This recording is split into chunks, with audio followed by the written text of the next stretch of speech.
Bonjour, je suis Christelle Dalérac, naturopathe. Delphine Negranu, diététicienne nutritionniste. Ces vidéos sont vraiment le fruit d'une amitié commune et d'une passion pour la nutrition et l'envie de partager des conseils avec vous. Aujourd'hui, nous allons voir les 4 clés de l'alimentation santé. Et Delphine, la première clé. Donc la première clé, c'est vraiment l'importance de consommer des aliments riches en micronutriments. Alors qu'est-ce que c'est les micronutriments ? Les micronutriments, ce sont les vitamines, les minéraux, les oligo-éléments qu'on retrouve principalement dans les légumes, les oléagineux, les légumes secs, mais aussi dans les aliments complets, les crustacés. Et on va essayer de limiter par contre les aliments qu'on appelle à calories vides, qui sont plutôt les aliments blancs, le sucre blanc ou bien le pain blanc ou la farine. Les plats préparés, mais aussi les viennoiseries ou les bonbons. Et à quoi ça va nous servir dans notre santé?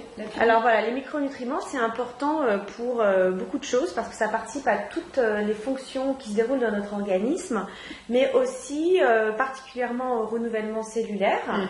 Vous avez sûrement entendu parler des antioxydants. Oui. Voilà, les antioxydants comme les vitamines A, C, E qui permettent vraiment de bien vieillir. D'accord. Voilà, donc ça c'est vraiment la première clé. Donc maintenant, Christelle, est-ce que tu pourrais nous parler de la deuxième clé? Oui, alors la deuxième clé, je vais vous parler du gras et de ne pas supprimer le gras dans vos assiettes. C'est important pour la santé.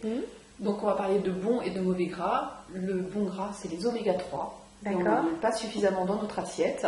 Alors où vous trouvez les oméga 3? Eh bien ça va être dans les huiles première pression à froid, comme le colza, comme la cartame, la cameline, l'huile de noix aussi, mais vous trouvez aussi dans les poissons gras, type sardines, maquereaux, saumon. Donc c'est important d'en mettre très régulièrement dans son assiette. D'accord. Ça va être important pour le système cardiovasculaire, pour notre cerveau, notre bonne humeur, même nos défenses immunitaires. D'accord, ok. Donc voilà. Très bien. Alors Delphine, la clé numéro 3. Alors, clé numéro 3, c'est privilégier les protéines de bonne qualité.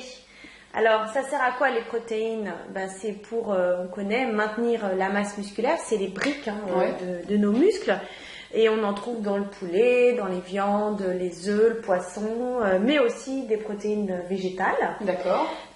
Donc, on va les trouver où les protéines végétales?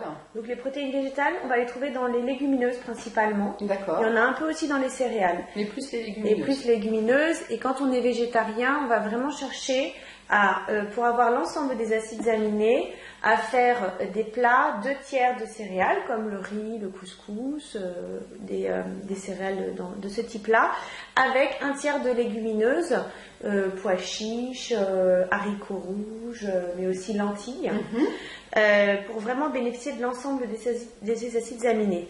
Les protéines, c'est essentiel aussi pour le squelette et pour les défenses immunitaires. Donc ce n'est pas simplement pour les muscles, mais pour d'autres choses très importantes pour le corps. Et j'ai entendu dire aussi que ça pouvait jouer sur le cerveau. Tout à fait, en effet. Pour la bonne humeur, c'est important en fait d'avoir des protéines. Donc voilà, est-ce que tu peux nous donner la clé numéro 4, Christelle? Oui, je vais vous parler du sel, de trop de sel dans notre alimentation. Alors d'aujourd'hui... Alors le sel, c'est dans l'assiette? Alors ça va être... Alors les gens pensent souvent que c'est la salière, et souvent ils disent mais moi je ne ressale pas, donc les gens pensent qu'ils ne consomment pas plus de sel que ça. Sauf que moi je vais vous parler du sel caché.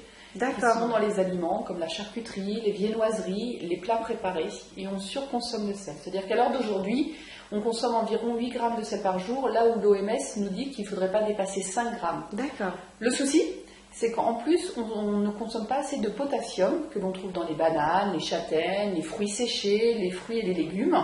Et le potassium, là où on devrait en consommer 8 grammes, eh bien on en consomme à peine 3 grammes. Donc on fait le contraire. On fait le contraire. Alors entre l'excès de sel et le déficit en potassium, les risques sont quand même d'avoir des troubles cardiovasculaires, des risques d'hypertension artérielle, mais aussi des risques d'ostéoporose. Et on parle de plus en plus aussi pour les risques cérébraux. Des AVC. Des AVC, voilà, c'est ce que je cherchais. Donc, comment on fait dans la pratique? Il va falloir faire la chasse au sel caché dans les aliments, parce que c'est vrai que la salière, on la contrôle plutôt bien. Donc, savoir lire vos étiquettes, faire le choix d'aliments où maintenant des marques s'engagent à mettre moins de sel, mais surtout de rajouter du potassium. Donc, comme je disais tout à l'heure, avec la banane, les fruits séchés, les oléagineux. Donc, de façon générale, l'alimentation de base est assez riche en potassium. D'accord. Donc, très bien. Voilà. Donc, vous avez maintenant les clés. Et nous allons voir par la suite comment les mettre en pratique au quotidien pour les prochaines vidéos. À très bientôt. Bye bye.